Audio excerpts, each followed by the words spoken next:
Salve, salve meus amigos e minhas amigas, sejam muitíssimo bem-vindos ao canal Música Café. O papo hoje é sobre áudio. Eu vou trazer aqui o meu ponto de vista sobre um fone que é muito consagrado no mercado e já tem uma boa estrada aí, que é o Fostex T50RP MK3.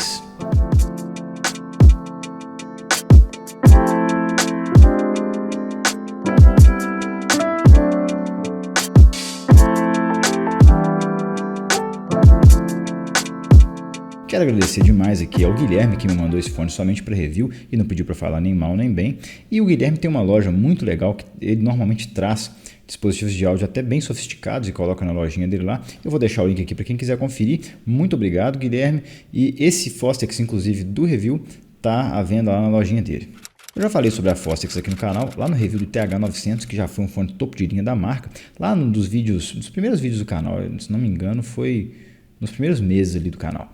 E ela é uma marca japonesa, para quem não conhece, e ela trabalha muito com OEM, então tem muitos fones aí que às vezes você já teve, que a Fostex fabricou e você nem sabia, tipo aqueles primeiros Buds da Apple eram fabricados pela Fostex. Tem alguns outros modelos da Apple que foram fabricados pela Fostex, hoje eu não sei como é que está esse negócio, eu pesquisei pouco, confesso, mas eu sei que alguns modelos desses Buds da Apple eram fabricados pela Fostex. Existem diversos modelos no mercado aí que são OEM deles e eles têm algumas linhas de fones de ouvido. Tem a linha TH, que é assim mais premium, né? São acabamentos em madeira. Tem aquele famoso Urushi, que é o acabamento que vem no TH900, no TH600 e que é um tipo de laqueamento da madeira que eu particularmente acho muito bonito, muito legal, uma técnica milenar japonesa. E a gente tem essa linha que é do T50, T40, T60, que são fones mais simples, mais voltados para uso profissional, mas que tem um chassi bem robusto. E o T50RP é interessante porque eu acho que ele é o fone mais modado no mundo. Muitas empresas, inclusive empresas que hoje têm renome no mercado, começaram sua trajetória modando esse fone, precisamente o Fostex T50.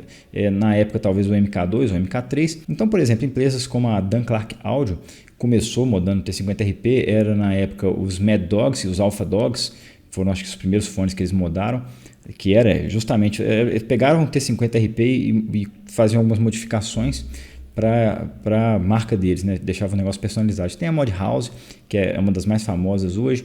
As MF, a própria MF, que tem hoje fones topo de linha, né? Fones de mais de $3 mil, tipo o VLT. Então, várias dessas empresas que hoje são grandes começaram modando justamente o Fostex T50RP que eu vou falar aqui hoje. O T50RP é um fone que custa aí $160 no preço de varejo normal, mas é possível encontrá-lo mais barato em promoções, essas open box que tem muito nos Estados Unidos, você encontra até $120, $140. Então não é um fone caro e ele é um circunaural semi-aberto, ou seja, ele não tem o driver totalmente aberto, ele tem as aberturas aqui, mas tem uma espuminha ali entre a abertura e o driver. E ele traz um driver rotodinâmico, planar magnético de 40 mm, se não me engano, que é super competente. E o que eu já falei sobre o tanto de modificação que esse fone já teve, mostra que é um driver que o pessoal gosta e que é atemporal, porque já não é um projeto muito moderno, mas mesmo assim ainda é amplamente usado em diversas modificações e o fone está aí no mercado. Inclusive, hoje em dia a gente tem alguns mods modernos. O principal é o Decone Blue, que é aquela fabricante que faz pads bem boas, inclusive para diversos fones do mercado. E a gente tem hoje o Decone Blue, que se não me engano foi a última modificação dele lançada aí no mercado geral. E é um fone bem interessante, ele tem a corzinha azul ali da Decone e tal. Eu achei legal, inclusive quero testar um dia. O que eu mais gostei nele é que ele tem uma construção super leve e super robusta ao mesmo tempo. Então é aquele fone que tem uma pegada que realmente não é frágil, sabe? Que você fala, pô, esse negócio vai durar. Ele tem uma sonoridade muito clara e bastante transparente, o que eu gostei bastante. E ele tem uma visão legal de neutralidade. Eu acho que ele é um fone que pode ser tratado sim como um fone de referência. E a outra coisa interessante que eu gostei nele é que existe uma gama enorme de mods na internet. Então você consegue encontrar diversos tipos de mods para diversas coisas, tipo aumentar grave, aumentar agudo, deixar ele mais flat, mod para deixar ele mais confortável sem alterar o som. Então assim, você encontra de tudo, tem milhões de mods, inclusive mods prontos já que você compra, acho que é Mod House mesmo, vende para você já aquele kit pronto para você chegar e modar o fone e deixar daquele jeitinho. Então isso é muito legal para quem gosta, né? Porque é um hobby dentro do hobby, tem um hobby de fones de ouvido e tem um hobby de modar fone de ouvido. Então você pode brincar demais com esse fone e torná-lo algo completamente diferente, só usando as capacidades mesmo do driver que vem nele. O que eu menos gostei é que as pads originais dele são bastante finas, então não dão um conforto muito legal. Então ele não tem, não é legal de usar por muitas horas do jeito que ele vem original. A primeira coisa que eu faria pegando esse fone seria trocar as pads para algumas mais confortáveis, mas que não altere tanto assim a sonoridade, e não é possível usar conexão balanceada nele. Ele tem um conector interno aqui de um lado só, que é do tipo single-ended, então você teria que modificá-lo para poder ter uma conexão balanceada, o que seria muito interessante num fone desse tipo, porque ele é relativamente exigente.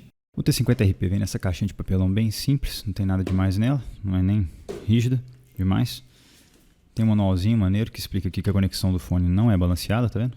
Terminal comum do esquerdo e direito. E aqui a gente tem, aliás, vamos falar do cabo. Tem um cabinho curto, laranja, bem útil. E um cabo mais longo de 3 metros, preto, que é uma boa opção. São duas opções de cabo. O fone, ele é bem feito, ele é bem sólido. Você pega ele assim, ele tem uma solidez bem legal. O arco é feito em aço memória, então ele tem uma memória bem legal, recoberta aqui de um couro sintético bem macio, costurado. Uma espuminha bem macinha aqui embaixo também. A estrutura dele de ajuste é presa aqui somente no plástico por pressão, tá vendo? E ele tem uma certa... o deslize é contínuo e ele tem uma boa pressão, não vai sair do lugar fácil. Tá? Tem esse cabinho aqui que pode ser um ponto de fragilidade, mas o cabo é bem capado, então não acho que vai quebrar tão facilmente. E as conchas dele são feitas em plástico injetado de alta qualidade. Você vê que não tem rebarba, é um plástico bem sólido, né? Aqui atrás você pode ver a abertura. Ele é semi-aberto, dá para ver a abertura aqui com filtro de feltro, parece. Aqui a gente tem do lado esquerdo a conexão do cabo. A conexão do cabo dele é interessante, que você tem que... Tá vendo? Ele tem uma travinha aqui, ó, não sei se dá pra ver. Aí você tem que inserir e girar. Ele trava e não solta mais. Então, uma conexão bem firme, gostei disso. Um cabo que não dá microfonia nem nada. Sai só. E até para tirar é meio difícil. Pronto.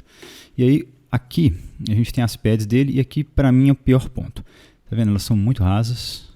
Então não dá um conforto tão grande assim, sua orelha fica praticamente encostando aqui no driver. Então não é a coisa mais desejável do mundo. Mas felizmente é trocável, você facilmente substitui isso aqui. Custa mais ou menos barato. Mas assim, ele é bem tanque, é um fone que foi feito para durar, para aguentar a porrada mesmo. As especificações técnicas dele eu vou deixar o quadrinho aqui embaixo, como sempre. E o que dá para destacar é que ele tem somente 92 dB por miliwatt de sensibilidade, ou seja, vai precisar de uma fonte relativamente potente em 50 ohms. Então, assim, o celular não vai tocá-lo, né? Muitas interfaces de áudio mais simples não vão tocá-lo direito. Então, ele realmente é preciso ter uma certa amplificação ali dedicada de uma boa qualidade para ter um bom desempenho nesse fone. Ergonomicamente falando, ele é bem razoável.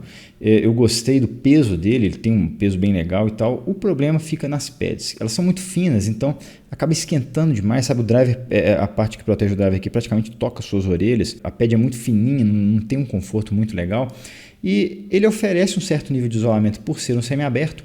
Então ele não isola totalmente igual um fechado, mas ele oferece sim um isolamento mediano, mas assim, eu não contaria com esse isolamento para lugares ruidosos para usá-lo, mas ele não vaza tanto som assim também para fora igual um totalmente aberto. Então é um fone bem semi-aberto ali, bem no meio termo, mas realmente o problema dele ergonômico fica para essas pads bem fininhas que ele traz. Bora então falar sobre o som, que é o mais importante. Eu lembro de já ter experimentado um T50 há mais tempo, mas assim, ficou ali, não notei nada, foi por um curto espaço de tempo. E podendo ficar mais tempo com esse aqui, as minhas primeiras impressões com ele foram, assim, na hora eu pensei, pô, tá aí porque esse fone é tão modificado. Ele tem um driver super competente, ele entrega de cara assim, uma boa resolução, uma excelente visão de neutralidade e ele traz um som muito limpo e transparente. Então, tentar modificar a estrutura dele, melhorando em cima disso, é excelente. Então, eu entendi de cara porque que sempre tem modificações diferentes e tantas empresas usaram esse fone como base para trazer seus mods. Tecnicamente falando, a primeira coisa que chamou atenção é a apresentação de detalhes nele, que é super competente, e se você levar em conta o preço, você fala, putz, velho, tem muito detalhe aqui. Então é um fone que é barato e entrega um detalhamento muito legal pelo preço dele. E ele tem um palco que é mediano, não é muito grande, mas ele se expande mais lateralmente, ele não tem muita profundidade.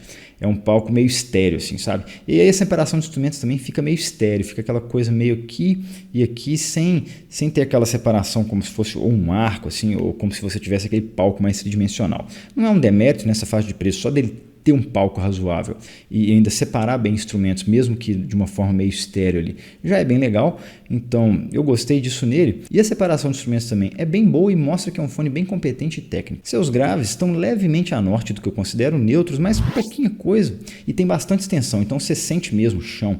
Ele entrega realmente aquela sensação de profundidade nos graves. E eles também vêm com bastante textura, então isso se traduz, né, eles são mais secos e firmes, então isso se traduz em bumbos de bateria bem secos.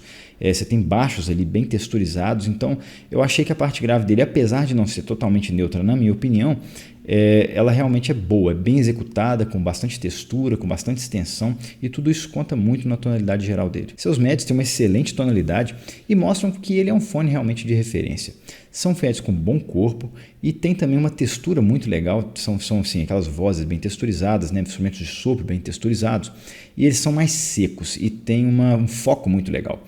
Então você consegue aquele foco bom ali, você sabe que aquele instrumento está ali e não está mais ou menos aqui, entendeu? Tem um foco muito legal.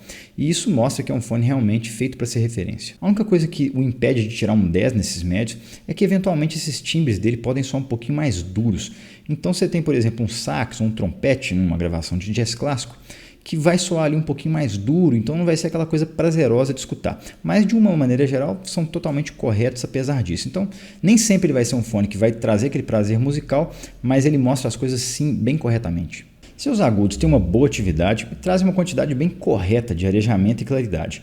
A única coisa que deixou a desejar assim, um pouco por ele ser um planar magnético é a extensão. Eu não achei ele tão extenso assim, mas isso na maioria das vezes é bom também, porque muitas vezes essa extensão muito grande de alguns planares não é tão desejável assim.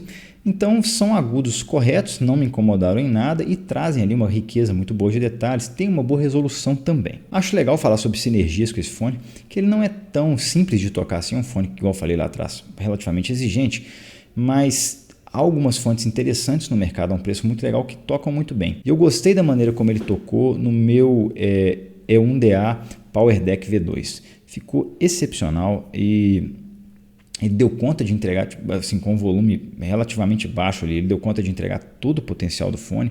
E esse sistema, esse Power DACzinho, ele ainda conta com uma DSP bacana ali, então você consegue mexer em alguns parâmetros e deixar o fone ainda mais interessante. Então você já pode começar a modificação dele na DSP do próprio dispositivo, e ele custa ali coisa de R$300, então assim, é super barato e toca esse fone excepcionalmente bem. Sobre comparações, eu comparei esse fone lá no review do DT880, então quem tiver curiosidade de saber como que um se compara com o outro, porque estão ali mais ou menos no mesmo patamar de preço, dá uma olhada no review lá, vou deixar linkado aqui em cima para quem tiver curiosidade. Bora então para a conclusão. O T50RP é um fone que mostrou para mim o porquê de ser tão modificado assim, ou seja, as pessoas usarem ele como base para fazer fones ainda melhores e não tentarem uma coisa nova ou usar outro tipo de fone, porque ele é um fone que é simples e ao mesmo tempo muito competente. Ele tem um driver que é relativamente eficiente e que traz uma resolução muito boa, traz uma tonalidade ali muito boa, e você consegue, através de mudanças acústicas ali na carcaça, tornar um fone mais confortável e com uma sonoridade superior. Então, eu gostei muito dele e eu o usaria totalmente como fone de referência. Assim. Existem algumas referências no mercado, né? HD800, HD800S. O Fostex T50RP eu acho que está dentro dessa linha de referência. É um fone que totalmente poderia ser usado em um estúdio, totalmente poderia ser usado para fazer um trabalho de mixagem, masterização de áudio, mas também é um fone muito gostoso de ouvir música.